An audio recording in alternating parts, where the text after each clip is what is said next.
o trabalho dignifica, é assim que nos explica o rifão que nunca falha. É ou não é? Que diz-te toda a verdade, é que só por dignidade no mundo ninguém trabalha.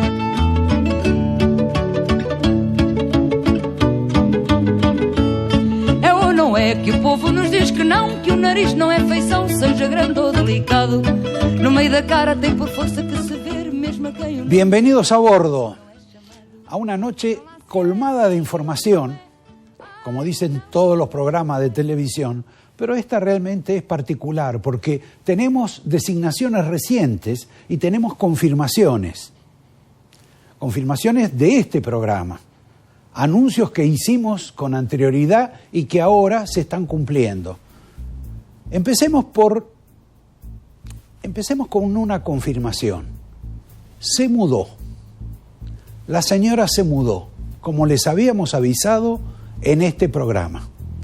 También en este programa les avisamos que Gabriel Rubinstein iba a ser finalmente el segundo de Sergio Massa en el Ministerio de Economía. Vamos a explicar el proceso por el cual se demoró la designación, el nombramiento. Se acaban de conocer también unos patéticos mensajes del propio Rubinstein para aceptar el cargo y la descomunal interna que se generó ahí adentro. Y sobre todo la enorme contradicción que hay dentro del equipo económico con lo que se llamaría el equipo económico de la doctora Cristina de Kirchner. Ya que Rubinstein piensa totalmente distinto a cómo piensa Axel Kicillof, a cómo piensa ella, pero ella no se pronunció. Y seguramente no se ha pronunciado porque está ocupada.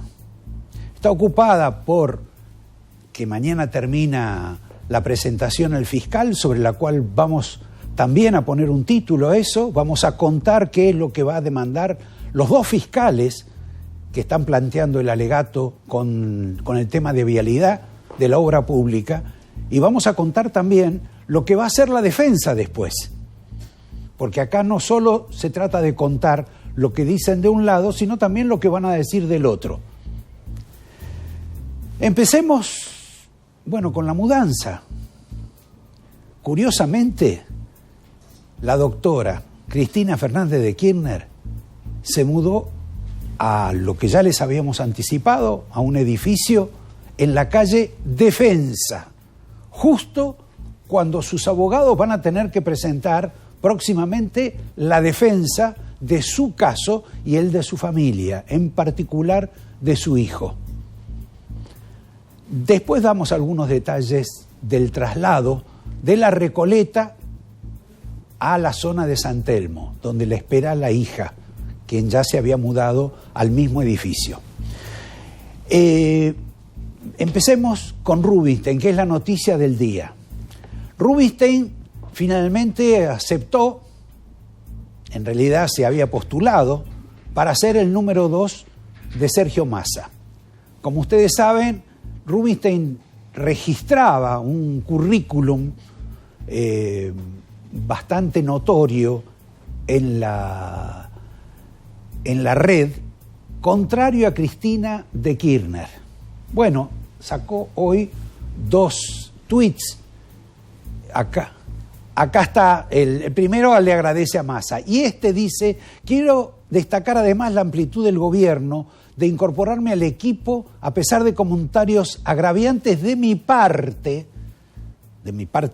yo soy Rubinstein en este caso, en redes sociales que correspondía efectuar o corregir. ¿Qué quiere decir? Que él se había pronunciado contra Cristina. Está el famoso video de Cristina tratando de plantar una plantita y que algunos hicieron comentarios sobre cuando estaba removiendo la tierra y decían que en lugar de plantar una plantita, como en el caso de Rubinstein, lo que estaba era buscando el tesoro que tenía almacenado presuntamente por la plata que habían robado con su marido. Este es un detalle, él habla de que ese es un agravio. En realidad, lo que debería decir Rubinstein es que eso es falso, como me señalaba un amigo. Porque ¿es falso o es agraviante? De este modo, con esta suerte de disculpa pública, de pedido de perdón, ingresa al gobierno que es también el gobierno de Cristina. Cristina dicen que no se había pronunciado sobre lo de Rubinstein, pero seguramente no le gustó nada que lo nombraran a este señor que vivía objetándola, agraviándola o mintiendo sobre ella. ¿Quién es Rubinstein? Rubinstein es un economista, digamos, no es uno de los teóricos más reconocidos, pero es un hombre trabajador que tenía una consultoría. Por tener esa consultoría creo que también se demoró su designación debido a que tenía que combinar con los clientes y nadie le hiciera, digamos, ningún tipo de denuncia en materia de incompatibilidades. Tiene una característica fiscalista, si bien ha escrito mucho en algunos medios de comunicación, en el diario Perfil, también en Noticias, en otros medios, hace rato que se promueve para participar del sector público de una manera o de otra.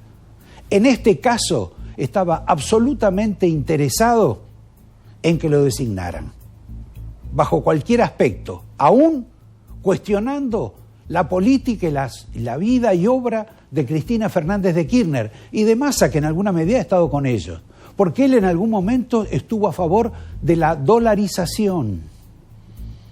Él está a favor, o por lo menos hasta hace poco, hablaba de la conveniencia de devaluar. Estoy señalando estos datos porque son absolutamente contrarios, opuestos a lo que piensa la gente de Cristina, inclusive a lo que debe pensar Massa. Pero bueno, lo cierto es que ha hecho la disculpa pública, como se hacía en la Revolución Cultural de China, pide perdón a Cristina, Massa lo designa y seguramente lo va a llevar a su viaje a Washington y a Nueva York para que dé detalles del modo en que la Argentina se va a adaptar a cumplir con lo que se ha comprometido con el Fondo Monetario, sobre todo en el tema del déficit fiscal. Como Rubinstein, al margen de todas esas flaquezas que uno le ha observado o que uno puede señalar, hay que reconocerle que es un hombre aplicado en el tema justamente fiscal. O sea que en ese aspecto puede ser una ayuda para Sergio Massa. Va a ser bastante importante esta noche en este programa que hablemos con otro economista que lo debe conocer a Rubinstein y que debe tener una opinión, que se la vamos a dejar a él, que es nuestro invitado de esta noche, Javier Milei. Me detengo acá para cambiar el capítulo, para pasar al capítulo, ya que se ha disculpado el compañero Rubinstein con Cristina. Lo que yo quisiera saber es, ustedes vieron que hay comunicados de legisladores, senadores, diputados, organizaciones, se prometen marchas en solidaridad con Cristina Fernández de Kirchner. Alberto Fernández también, todos hablan del lawfare, de la persecución judicial, etcétera, sobre la cual vamos a hablar en un ratito nomás. Pero hay alguien que no se pronunció, que no adhiere, por lo menos, a esta serie de comunicados, de expresiones a favor de Cristina con el tema judicial. Al pedido de pena que habrá mañana por parte de los fiscales Luciani y Mola. Creo que es la única persona del gobierno que no ha hablado al respecto. ¿Quién es? Sergio Massa. ¿Por qué? No lo sé. Tal vez porque en lugar de hacer expresiones públicas está trabajando para resolver algunos de los problemas judiciales de la señora de Kirchner. Quizá, no lo sé. Pero es bastante raro que el nuevo ministro de Economía todavía no se haya pronunciado. Es cierto que tiene una serie de ocupaciones y de problemas que no tienen nada que ver con la señora de Kirchner, que como les dije tiene nueva vivienda, se ha mudado a San Telmo, ya supongo que en un rato va a tener una guardia periodística para ver la casa, cómo es, que el edificio donde vivía, donde algunos amigos de ella también tenían departamentos, que está asignado por toda una historia vinculada a los bolsos, etcétera, va a producir un vacío enorme, sobre todo para una vecina, para esa vecina que siempre se burlaba de Cristina, la agraviaba, en alguna medida la insultaba. Ahora no sé qué va a hacer esa mujer, no tiene contra quién pelearse. Mientras tanto, Cristina se ha ido a vivir casi pegado a su hija y a su nieta, va a tener una vida más armónica y en un barrio menos controversial para ella que la Recoleta, que es justamente el de San Telmo, donde cuando nosotros le anticipamos que ella se iba a mudar, decíamos, va a estar bastante cerca de un amigo de ella que ha tenido una larga historia de formaciones especiales, está vinculado a La Habana, creo que tiene una casa allá, o por lo menos le han prestado una casa donde ella se ha alojado durante un tiempo, y que eso por lo menos la reconforta. Podrá ir a la placita, a la plazuela del barrio de San Telmo, en fin. Se mudó y supongo que se mudó con todos sus elementos decorativos que tenía en su casa, fundamentalmente algunos de estas réplicas de vírgenes, de santos, a los cuales ella parece estar bastante consagrada, lo mismo que las estampitas, etcétera. Me paro acá porque ya de mudanzas tenemos bastante y seguramente sobre eso van a hablar mucho algunos otros periodistas a partir de mañana, cuando empiecen a mirarle el edificio donde está viviendo. Quiero detenerme para darnos un solaz. Hay dos cuestiones que les quiero decir. Una, voy a hablar sobre lo que mañana va a hacer el fiscal o los fiscales con relación a Cristina Fernández de Kirchner en su último alegato, en su última presentación. Y simultáneamente les voy a hablar sobre lo que va a ser la defensa de Cristina, también en partes jurídicas, cuando tenga que contrarrestar lo que mañana van a decir los fiscales. Antes, quiero distraerme un poquito con una persona, con un embajador que se ha hecho medianamente ya famoso en la Argentina, que es el embajador de los Estados Unidos, que ha logrado, juntar criterios a favor y en contra, que ya lo acusan de intervencionista, etcétera, hasta aquellos a los cuales el embajador Stanley dice que quiere ayudar, sobre lo cual hablaremos también, pero hay una curiosidad. Stanley es obviamente el representante de los Estados Unidos y un señor de origen judío, muy religioso, que suele ir al templo de la calle Ilia. Pero ¿qué le pasa a Stanley? Le cuesta entender a los argentinos, o a los argentinos, a los de la colectividad judía que también van al templo de Ilia, que además ahora van en mayor cantidad. ¿Por qué? ¿Y por qué? Porque lo abruman a Stanley.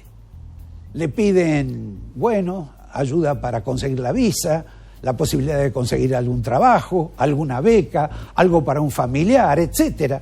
Está pensando seriamente en que va a tener que cambiar sus ritos religiosos, su devoción religiosa, quizá a otro templo, porque la verdad se le hace bastante insostenible la presencia en este lugar. Es simplemente una curiosidad simpática y vamos al punto central de lo que va a pasar mañana.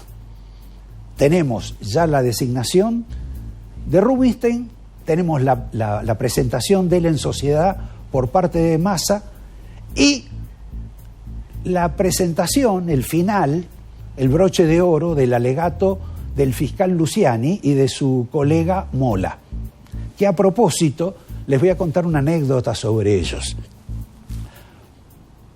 Luciani fue designado para ese cargo, le tocó hacer la investigación, etcétera, se hizo cargo, pero debido a la complejidad de la causa había necesidad de ser acompañado por otro fiscal, por otro colega. El tema es que eso iba a sorteo, y fue a sorteo, y tocó en el fiscal Mola para que lo acompañe. Pero antes del fiscal Mola, Luciani se preguntaba, ¿qué pasa si en el sorteo me toca otro colega profesional, pero totalmente fanatizado con Cristina Fernández de Kirchner? Me va a desnaturalizar el trabajo.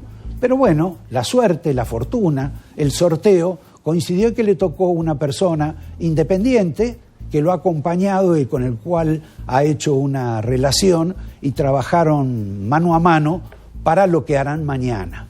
Mañana lo que va a hacer el fiscal Luciani, dentro de las aproximaciones que uno tiene, va a pedir condena para Cristina Fernández de Kirchner. Ya trascendió en los diarios que la condena va a estar alrededor de la pena va a estar alrededor de entre los 10 y los 20 años de prisión, basado en un concurso real de la escala de las dos acusaciones que tiene el fiscal. Uno es la defraudación y el otro es que le imputa a ella ser la cabecilla de una asociación ilícita. Con esas dos figuras jurídicas, ellos establecen la pena que piden para Cristina Fernández de Kirchner. Hay dos datos que van a acompañar también a este alegato, al margen de otros que uno desconoce.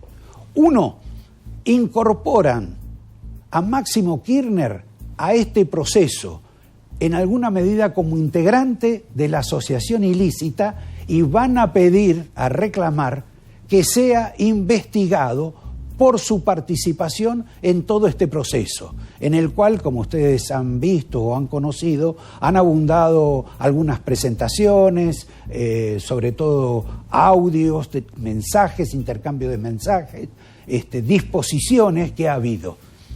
También va a plantear el fiscal o los dos fiscales, Luciani y Mola, otra cuestión importante. Ellos van a generar la discusión sobre el tema de los fueros. Si les corresponden o no los fueros, si le corresponden o no el juicio político a Cristina Fernández de Kirchner y por lo tanto también si le corresponde una inhabilitación para ejercer la actividad pública. Todo esto, por supuesto, esto último en particular, va a ser tema de debate y sin duda es la presentación de un sector, del sector que desde el Estado se le imputa a Cristina Fernández de Kirchner con el tema de la causa vialidad, las obras entregadas o el dinero entregado y malversado por Lázaro Báez, en el cual ella está complicada. Y convengamos que ha sido, en términos mediáticos, la presentación de los fiscales, como diría Cristina, una condena. No sé si estaba escrita, pero sin duda, a través de los medios de comunicación y a lo que expusieron los fiscales, ella ya fue condenada. Para salvar esa situación va a haber una defensa con algunos abogados prestigiosos de nota, carísimos, como es el caso de Rusconi, como es el caso del doctor Veraldi, gente de la primera línea no sé si del derecho, pero sí de la carrera de abogados, de la actividad como letrados, que hasta ahora en realidad quienes conocen del tema dicen que no han procedido con la mayor de las eficiencias. En algunos casos por sus propios límites, en otros por condiciones que debe haber impuesto la misma Cristina Fernández de Kirchner. Porque una de las últimas veces el doctor Veraldi dijo que él hacía una presentación, una demanda, una queja, porque se lo pedía el cliente. Esto, la verdad, yo no lo había escuchado nunca. Pero claro, el poder y la autoridad de Cristina es tal que hasta conduce a sus propios abogados. ¿Qué van a decir o qué van a plantear los abogados defensores de Cristina, ahora que ella vive en la calle Defensa. Seriamente yo no puedo hablar de la estructura jurídica que van a plantear los abogados, pero algunos temas son bastante interesantes. Uno, los fiscales plantearon que hay un testamento firmado por el señor Báez, por el cual le va a legar presuntamente todos sus bienes a la familia Kirchner. Bueno, ahí hay una falla. La Argentina tiene un sistema de legislación diferente al, por ejemplo, el de Estados Unidos, y en todo caso las personas pueden legar una parte de sus bienes, el resto tiene que ser repartido entre familiares y etcétera. O sea que ese patrimonio tan abultado no podría pasar directamente a los Kirchner. Otra característica de este tema es que los testamentos son revocables. O sea que si el señor Lázaro Báez lo firmó hace 2 años, 1 año o la semana pasada, lo puede cambiar pasado mañana, inclusive cuando va al baño toma papel higiénico y escribe ahí sus nuevas condiciones y sus nuevos deseos. Este es uno de los temas que seguramente van a condicionar o van a expresar los abogados defensores. Otro tema sobre el cual seguramente van a hincarse está relacionado con, dije la palabra hincarse que casi nunca la utilizo, y tiene que ver, es una reminiscencia de la presentación que hoy hizo Rubinstein, ¿no? Se hincó ante Cristina. Pero bueno, perdón la enmienda y volvamos al tema. Muchas de las observaciones que ha hecho la Fiscalía sobre lo que ocurrió en Santa Cruz con la obra pública, está basado en una ley de la provincia. Una ley que favoreció sin duda a las empresas de Báez, Cristina o Báez, Néstor o lo que fuese, pero que está no solo aprobada, sino que está aprobado casi unánimemente en la provincia por todos los partidos y bajo una condición que en general no ha sido rebatida en su momento y que además condicionó la aprobación. Las obras en la provincia de Santa Fe, en términos generales, se las han dado a Báez porque era quizá la única empresa de la provincia que garantizaba que iba a utilizar, creo que 60 o 70% de personal de la provincia. No es como las otras empresas de construcción que iban a participar y que no tenían tanta cantidad de personal santacruceño. En consecuencia, el cuestionamiento a esto tiene algún problema de tipo legal, seguramente, porque uno puede decir, bueno, pero la única empresa que había con esas características, esa fue una ley a medida. Bueno, uno puede decir lo que quiera, pero lo cierto es que la ley está. Después hay un detalle, y no quiero abrumarlos y con esto termino porque tenemos muchísimos temas más para ver.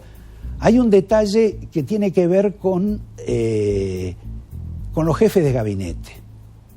Los fiscales en su presentación, en todo este alegato, han extraído del proceso a los jefes de gabinete que estuvieron con Néstor Kirchner y con Cristina Fernández de Kirchner, diciendo que no tienen responsabilidad. Estamos con el caso de Alberto Fernández, del mismo Sergio Massa, de Abal Medina, que en algún momento, por todas estas cuestiones, hasta de los cuadernos, reconoció haber recibido coimas. Pero esta especie de apartamiento que hicieron los fiscales sobre los jefes de gabinete va a tener algún tipo de discusión. Porque los jefes de gabinete, el per saltum esto que quieren aplicar, tienen responsabilidad.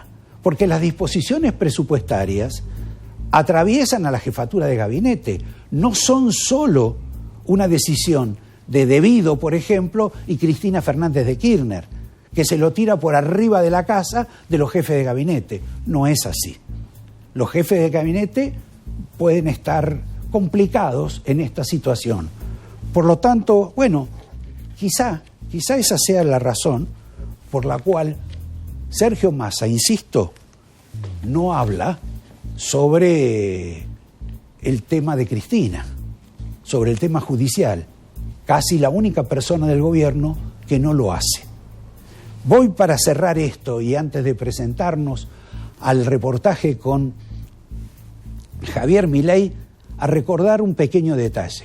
A partir de mañana empiezan los actos, las manifestaciones, las marchas, los comunicados, etcétera, de los adictos a Cristina Fernández de Kirchner para decir que está perseguida, que tiene que ser liberada, que no puede ser condenada, etcétera, etcétera. Supongo que hay un núcleo importante de gente que quiere acompañar este proceso, que supone que su actividad podrá modificar los resultados judiciales, lo cual es altamente improbable. Pero son manifestaciones que a Cristina le gustan, porque cuando ella estaba en el gobierno siempre exigía, vía Guado de Pedro, vía Julio Devido, que las cámaras empresarias, que las cámaras sindicales o la CGT dijeran que el gobierno estaba funcionando bien, que su gobierno era bueno, etcétera. A ella le satisface el ego. En este caso va a ocurrir lo mismo, pero hay mucha gente que va a quedar afuera. Hay gente que quizá no se siente cómodo con las actitudes que ha tenido Cristina, con gente que atravesó momentos parecidos a los que ella empieza a atravesar mañana en su nueva casa. Y lo dice, por ejemplo, alguien que estuvo a su lado, como es el ex secretario de Comercio, Guillermo Moreno. Por favor, director, ¿me puede poner esta imagen y este mensaje de Moreno? Y la política no es para ocupar cargo, para hacer la revolución. Si no hablo yo de peronismo, ¿quién habla? Alberto Fernández, Kicillof, Cristina, ¿quién habla hoy de peronismo? ¿Vos querés que me muera de tristeza? Nosotros dimos la vida por un compañero. Y después me enteré que Cristina no pone las manos en el fuego. Si me lo hubiese dicho en el 2007, le decía, tome el cargo, yo me voy. Cuando me ofreció seguir, le digo, no. Espalda con espalda, vamos, masticamos todos los cordones, pero espalda con espalda. Destruyó el proyecto colectivo. Si esto no es en términos personales, este es un proyecto colectivo que alguna vez ganaremos. ¿Por qué darías la vida por una causa si termina cuando te morís? Bien, prometo tocar temas un poco más risueños, el sonambulismo de Alberto Fernández, por ejemplo, a partir del próximo corte, cuando entrevistemos al señor Javier Milei, que ya está sentado en este estudio.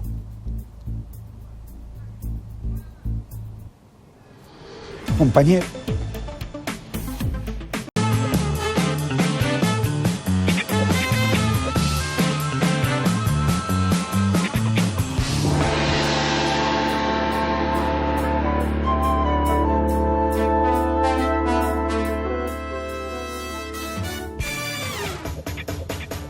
Bueno, aquí estamos con nuestro, debe ser uno de los invitados que vino más seguido a este programa desde hace muchos años, Javier Milei. Antes que nada, ¿cómo están los perros? Afortunadamente están muy bien. No, pero no te estoy hablando de los perros que tenés en tu casa. Ah, ¿creí que me hablaba de mis hijitos de 4 patas? No, te estoy preguntando por los perros que te muerden los pies, los pantalones, la pantorrilla, los que estaban cerca, los que estaban lejos. Bueno, nos estamos acostumbrando a esto de vivir sometidos a operaciones, berretas. Es como una autopsia a cielo abierto, 7x24, están todo el tiempo. Pero bueno, también es un síntoma de que estamos haciendo las cosas bien, porque si no nadie se estaría preocupando de ver cómo nos pueden estar ensuciando todo el tiempo, ¿no? Bueno, convengamos que en algunos casos hay gente que te critica, pero que por ahí porque piensa que hay cuestiones que no estás haciendo bien. ¿O no le ves buena fe a nada de eso?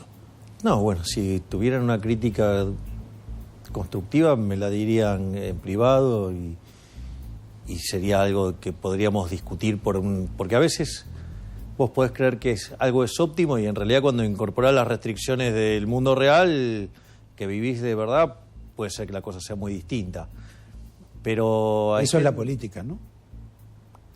La política tiene un montón de restricciones que a veces uno las ignora, pero me parece que el problema más grave en Argentina es que hay gente que se dedica, en lugar de dedicarse a hacer un buen trabajo, se dedica a ensuciar a otros. Es una cosa que eso a mí me sorprende bastante. O sea, que haya gente que en lugar de... Pero bueno, nada, que se trata de mediocres en el fondo, que bueno, entonces, o sea, entienden las cosas como ensuciar a otros.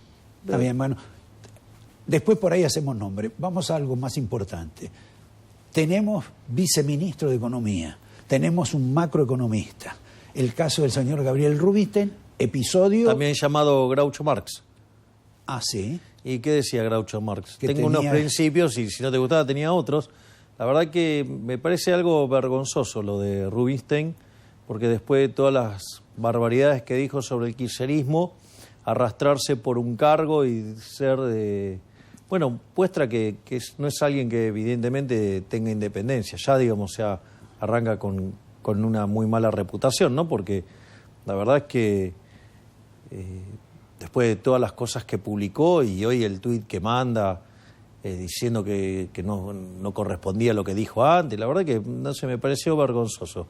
Bueno, le estás negando la posibilidad de salvar a la patria, que debe ser lo que él debe querer hacer. Ojalá que esas sean sus intenciones. ¿Vos no trabajaste con él? No, yo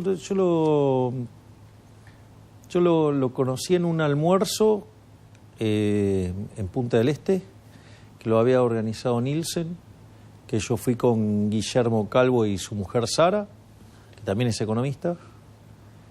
Y después en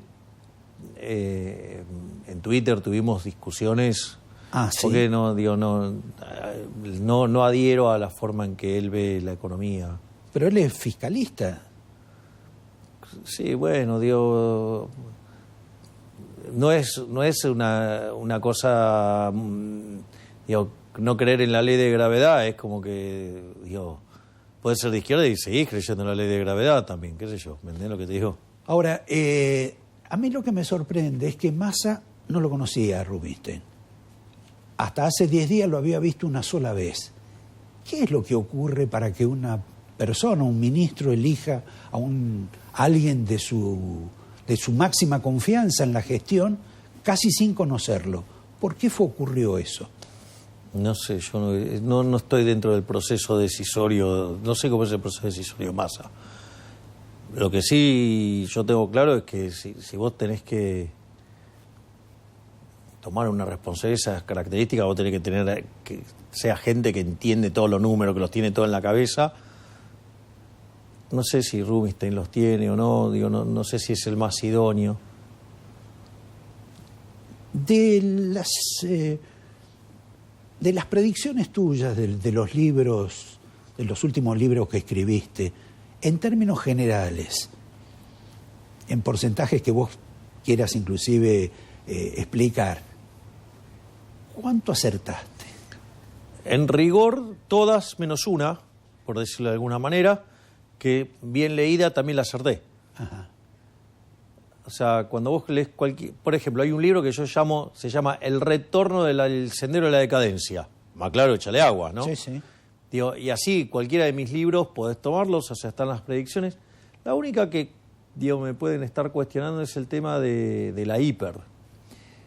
Lo que pasa es que el problema de la hiper fue mutando de características del problema. Vos fíjate esto, el problema del dólar futuro después se convirtió en el problema de las LEVAX.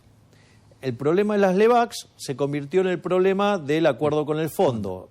Después, de hecho, cuando termina derivando el resultado de las PASO en una catástrofe para el gobierno de Macri, de hecho, el reperfilamiento es un default, con lo cual, evidentemente, vos ahí también tenías otro problema. Y el problema después de las LEVAX y del fondo se convirtió en las LELIX y que hoy tenés, que es un problema que tenés hoy ahí al borde de estallar. Ahora, la realidad podría decir, no, bueno, nunca pasó la hiper. Mira, eso es desconocer de teoría monetaria. Es decir, el problema fue mutando, ese problema se llama LELIX, pero mira qué grave, ¿no? Porque hoy, ¿vos sabés con cuánto rescatás toda la base monetaria de Argentina hoy al tipo de cambio de mercado? No. Con 14.000 millones de dólares, 15.000 millones de dólares como mucho. ¿Sabés cuántos perdimos de reservas durante el año 2018? Sí. 22.000 millones de dólares. ¿Te das cuenta que la hiper estaba ahí? Cuando vos haces el contrafáctico de eso, la inflación contrafáctica te da 600% si vos no hubieras tenido además una precipitación en la caída de la demanda de dinero, lo cual es falso, porque en la vida real después la demanda de dinero se te desploma. Por lo tanto, salvo, aquellos que lo quieren hacer con malicia, en principio mis predicciones han sido impecables. Ahora, justamente ya que tocaste el tema de la LELIX y el déficit cuasi fiscal, que tiene Exacto. una explosión geométrica, ¿cuándo explota? Porque el mes que viene tiene una característica monumental, después va a ser más gigantesco el otro mes y después el otro mes, pero llega un momento que el globo en algún momento explota. Sí. ¿Qué cálculo tenés vos? A ver, vamos por parte. Te voy a dar dos respuestas. Te voy a dar una más espiritual, otra más de un economista muy prestigioso. Primero, el tiempo es del 1. Porque vos no podés saber, qué va a ser lo que detone el accionar de los agentes para coordinar la corrida, por decirlo de alguna manera. Sí. Por lo tanto, hay que tener bastante humildad respecto a ese punto. El segundo punto, y te lo dice alguien que se hizo famoso a partir de predecir una crisis, ¿no? En el libro Política Económica contra Reloj. Pero yo sí sé cómo funcionan los modelos de predicción de tiempo. En realidad es una guía. Te dice si se acerca o se aleja la crisis, no te dice el día exacto. Y no quiero, por lo menos el mes. No. Y lo otro que es interesante, sí, bueno, por eso tiene una respuesta con la estrategia que está llevando Massa. Y el otro tema, que es un tema muy interesante, Dorbush decía que en realidad las crisis tardan en llegar mucho más de lo que uno cree y cuando vienen ocurren a una velocidad mucho más fuerte de lo que esperaba. Entonces, la realidad es que hoy lo que vos tenés es que la economía argentina tiene un desequilibrio fenomenal. En términos de indicadores sociales tenés indicadores que son peores que los que tenías en el 2001. En términos de desequilibrio monetario estás peor que en la previa del Rodrigazo. Y en términos de dinámica, por ejemplo, de activos vinculados a los activos financieros que van contra el dólar, tenés dinámicas, lo que vos estabas diciendo, por ejemplo, de las LELIX y todo esto. Bueno, hoy la relación pasivos remunerados sobre base monetaria es 1,7, o sea, es un 170%. O sea, ¿qué quiere decir esto? Estás en niveles similares a los que vos tenías en el segundo semestre del 88, o sea, la antesala de la hiper. ¿Qué quiere decir eso? Que vos estás combinando los elementos de 3 crisis de la historia espantosa. La única forma que esto se arregla es con un programa de ajuste ortodoxo, pero no más o menos, un programa duro. Pensá que vos entre el déficit de nación y el cuasi fiscal estás en 10 puntos del PBI. Ponele que vos, si haces un buen programa, te rolean las LELIX. Bueno, tenés que hacer un ajuste de 6 puntos del PBI. Lo que mandó Massa es nada. Perdóname, como uno ve lo de Massa ahí, me parece que la intención no es tanto modificar, como vos decís, de raíz el problema económico, sino de en alguna medida disminuirlo, atemperarlo, ganar tiempo. Bueno, ahí estamos. Esa es la respuesta. Massa lo que está haciendo es tratar de buscar deuda para patear el problema para adelante. Es decir, no hay una solución de cuajo, no hay una solución de raíz. Lo único que está buscando es endeudamiento para comprar tiempo y tirar el problema para adelante. Entonces, cuando el problema estalle, lo que vos estás haciendo es acumular desequilibrio todavía cada vez más grande. Por lo tanto, el día que estalle, el estallido es cada vez muchísimo más grande. Es decir, porque explotar va a explotar. El problema es el cuándo. El cuándo no lo sabemos. Lo que sí sabés es que es inconsistente. Ahora, ¿cuándo se produce la precipitación de la demanda de dinero? Bueno, El día que pasa somos boleta. Para que te des una idea, aún, suponete que vos dejás de lado que podrías, en una situación caótica, triplicar la cantidad de dinero. Sí. No, porque si por cada uno peso que anda emitido de base, vos tenés 1.7 de LELIQ, que está pagando un interés enorme, digo, ese número que se haga 2 es nada, por decirlo de alguna manera, con lo cual llevar base más LELIQ a 3, digo, con lo cual la hiper, eso podría ser. Pero aun cuando vos no hicieras eso, podés tener la hiper, porque vos, por ejemplo, cuando se te cayó la demanda de dinero en la hiper de Alfonsín, se te cayó a 0,2% del PBI. Si hoy te pasara eso, ¿sabes a cuánto se te va la inflación? A rangos que van en torno al 5.500%. Es decir, los problemas están, o sea, se pueden precipitar o no, vos podés comprar tiempo, podés hacer cosas, podés poner trabas, podés hacer un montón de cosas. Lo que vas a lograr es que de última que se corra en el tiempo, pero el problema es que no lo terminás de arreglar. Cada vez que vos, por ejemplo, hoy metés una restricción en el mercado cambiario, en realidad eso exacerba el exceso de demanda de divisas y el exceso de oferta del resto de la economía te está matando, porque implica tasas de interés por las nubes, deterioro de la actividad, del empleo, de los salarios reales. Como ejemplo de eso, ha habido un fanatismo por importar insumos, productos de todas características, temiendo la devaluación, etcétera. Ahora cortaron el tema de las importaciones, pero van a habilitar un plan de venta de 300.000 televisores, creo, que de origen chino, a pagar en 36 cuotas con una financiación blanda para ver el Mundial. ¿Eso encaja con un...? No, eso es pan y circo. En el fondo es dirigismo y además populismo. O sea, en el fondo... Aparte de eso, tasas blandas. ¿Qué es eso de tasas blandas? Es decir, romper los balances de los bancos. Porque en el fondo, dar una tasa blanda es no pagar la tasa de mercado. No pagar la tasa de mercado es no reconocerle lo que está poniendo el depositante o implica no reconocer los riesgos que están involucrados, con lo cual es una locura. Además, daña la tasa de interés, es un mecanismo muy importante. ¿Conocías esto del proyecto de Tombolini? No. Y de Tombolini no me sorprende nada. Digo, es un economista izquierda, dale. Lo conozco hace 25 años. Dos preguntas casi finales. Una, vos has estado en la Cámara con Massa. Sí, él era el presidente de la ¿Cómo Cámara. lo ves para esta situación de emergencia en la cual va su vida política? Porque él resignó todo. Si le sale mal... se quedará en su casa, seguramente no mal, pero... Yo hice un análisis que yo lo llamé la rusa ruleta. Ajá. No, la ruleta rusa, vos tenés un tambor de 6 y una bala. Bueno, él está jugando la rusa ruleta, tiene un tambor de 6 con 5 balas. O sea, lo más probable es que termine estropeado. Ahora, yo lo puse en términos de financieros, se llaman opciones reales. Cuando vos tenés una empresa quebrada, que es una empresa cuyo activo vale menos que la deuda, vos lo que haces, le metés a ese proyecto mucho riesgo. ¿Por qué? Porque si sale mal ya estás quebrado. Si sale bien, levantaste la cabeza. Y a mí me parece que, yo no soy quien para creer que Massa esté haciendo esto. Esto es mi lectura, que puede estar equivocada. O sea, porque no estoy hablando de economía, ahora estoy hablando de política y yo lo estoy poniendo en un tamiz de economista, con lo cual...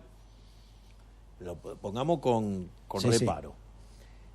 Desde mi punto de vista, a ver, Alberto Fernández es un cadáver político. Si se lo llevan puesto a Alberto, a Cristina ya se lo llevaron puesta, porque no puede esquivar los costos, y en realidad si aplicaran la solución de Cristina, el fuego todavía sería mucho más fuerte y más rápido, por lo tanto ahí no... Eso... Desde mi punto de vista, Massa estaba condenado a la muerte, por decirlo de alguna manera, en términos políticos. Él y toda la oposición también, que son iguales, ¿eh?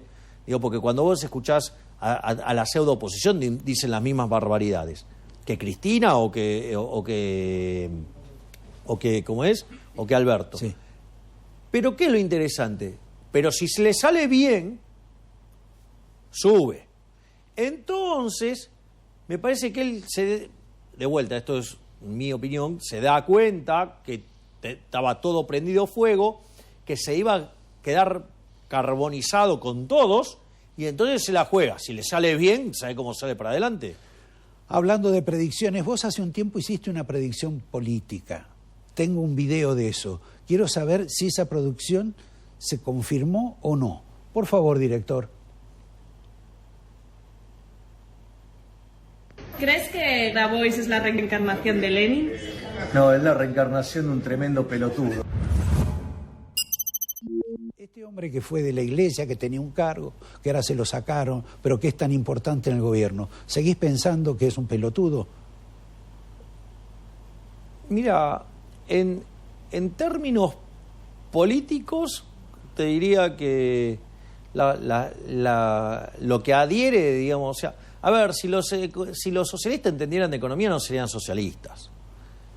O sea, en realidad yo tuve la posibilidad de debatir con él, es un tipo que está formado, es un tipo que, digamos, o sea, no rehúsa el debate, pero adhiere a ideas que son una estupidez.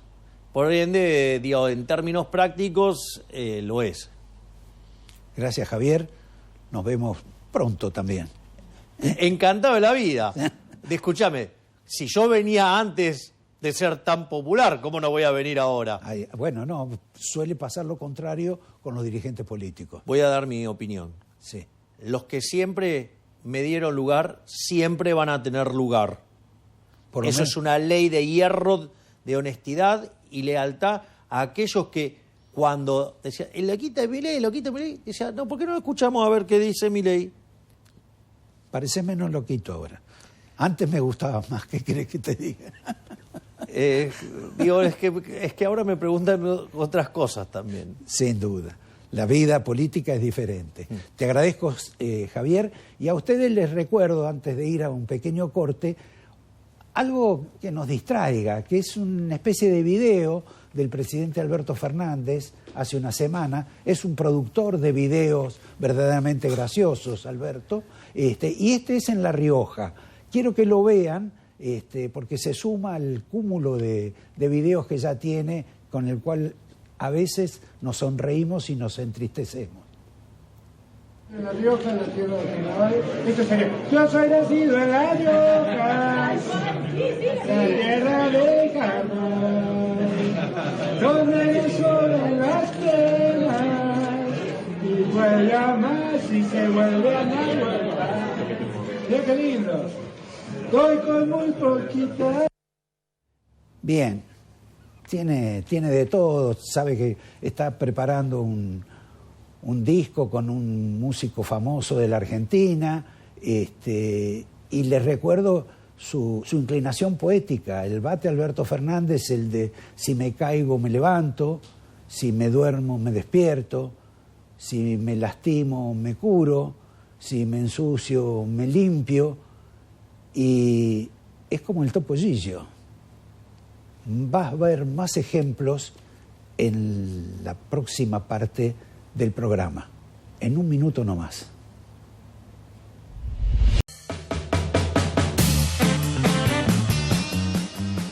Ustedes se preguntarán, después de lo que dije Alberto Fernández, ¿por qué Alberto Fernández se rinde, hace la gran Rubinstein con Maduro, con Ortega en Nicaragua, con los cubanos, y después los otros lo castigan, le pegan, lo tratan de pelele, de alcahuete, etcétera? No voy a seguir con los calificativos.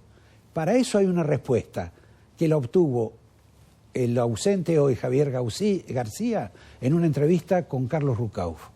¿La vemos? Tenés vasta experiencia en el tema, incluso que fuiste canciller. ¿Cómo se explica que Argentina gaste tanta plata en formación de diplomáticos, en su cuerpo exterior, y sin embargo, no solo el canciller, sino todos los agentes de ahí confunden incluso a las banderas de los países? En general, el personal diplomático está muy capacitado, pero a veces está la tentación de poner funcionarios políticos a cargo de tareas que tienen que estar en manos de profesionales, y eso ocurre en todas las ramas del Estado. Ahora, a mí me parece que lo más delicado, lo más grave de la situación actual de nuestra política exterior es que haya dos. Esto es que Massa se acerque a Biden buscando una solución al dramático tema de ausencia de reservas que tiene la Argentina, y por el otro lado el presidente de la República se abrace a Maduro. Esta dicotomía es muy perjudicial para la Argentina. A ese punto es el que quería llegar. ¿Con qué Argentina tratan? ¿Con la Argentina de Fernández, el Instituto Patria, la que coquetea con las dictaduras de la región, o la que está encarnando Sergio Massa, que busca tratar de alinearse con Estados Unidos? Es que esta es la dificultad central. Massa está haciendo movimientos de acercamiento a Estados Unidos muy bien gerenciados por Argüello en Washington, y por el otro lado el presidente hace estos movimientos de acercarse cada vez más a las dictaduras latinoamericanas de Cuba, Nicaragua y Venezuela. Creo que él intenta ser más cristinista que Cristina, porque la vicepresidenta evidentemente ha avalado los movimientos del ministro de Economía, pero lo cierto es que confunde, y hemos llegado hasta el caso de un embajador, el embajador argentino en China, que se ha metido a atacar a la presidenta de la Cámara de Diputados, allá se llama representante de los Estados Unidos, Nancy Pelosi, por el diferendo entre China y Taiwán, metiéndonos en un tema que no nos corresponde, mucho menos a un embajador, en momentos en que Massa tiene que ir a pedirle justamente a los demócratas que gobiernan en Estados Unidos una solución. ¿Cómo crees que va a terminar equilibrándose o para un lado o hacia el otro? ¿Dónde va a caer la moneda argentina? ¿Hacia el lado de las dictaduras o hacia el lado más alineado con Estados Unidos? ¿Cómo crees que va a venir el futuro? Es muy difícil porque esto es un triunvirato. Hay evidentemente en este momento una coherencia entre la vicepresidenta y el ministro de Economía. Pero atención, que el presidente tiene mucha capacidad de daño, claro, porque puede salir a obstruir con declaraciones o no firmando decretos, medidas que quiere hacer el ministro de Economía. La situación creo que está muy delicada y sería bueno que haya una coherencia interna del gobierno lo antes posible. Un dato que llamó la atención que fue la presencia de Guado de Pedro, un hombre de la Cámpora, en este Council of Americas. ¿Cómo se explica también tal vez este doble juego de la Cámpora, como por un lado muy alineados con Venezuela en las dictaduras, pero por otro lado también enviando uno de sus hombres a coquetear con Estados Unidos? Yo no veo la incoherencia sino en la parte declarativa, porque vale la pena recordar que antes de estos movimientos de Guado de Pedro, la vicepresidenta de la República y líder del espacio se reunió públicamente con la jefa del Comando Sur de los Estados Unidos y con el embajador norteamericano, y en ambos casos difundió la foto la vicepresidenta de la República, es decir, la presidencia del Senado. Esto, en términos de política, es sumamente significativo. Cualquier otro funcionario que se hubiera reunido con la jefa del Comando Sur de los Estados Unidos hubiera sido de inmediato demolida por los críticos más duros del kirchnerismo. Bueno, Carlos, muchísimas gracias por tu tiempo y por la claridad de tus conceptos. Gracias, hasta siempre. Antes de despedirnos, les recuerdo que el miércoles se reúne Juntos por el Cambio, porque han tenido alguna crisis. Tienen una crisis fenomenal. Por ejemplo, Gerardo Morales vino por la provincia de Buenos Aires, hizo varios actos y dijo que a Manes no le presten atención, no sirve para nada y no va a ser candidato de nada dentro del radicalismo. Pequeño detalle, esta reunión es importante, se hace en un sindicato que pone los víveres, porque la última vez que se reunió el PRO en la Costanera eran como 50, 60, los grandes jefes, salieron todos en estampida, no se sabe quién pagó la cuenta porque estaban todos apurados. Me despido recordándoles que 24 años registrando las marcas de nuestro grupo empresarial. Consulte sin cargo Lauritzen Marcas y Patentes.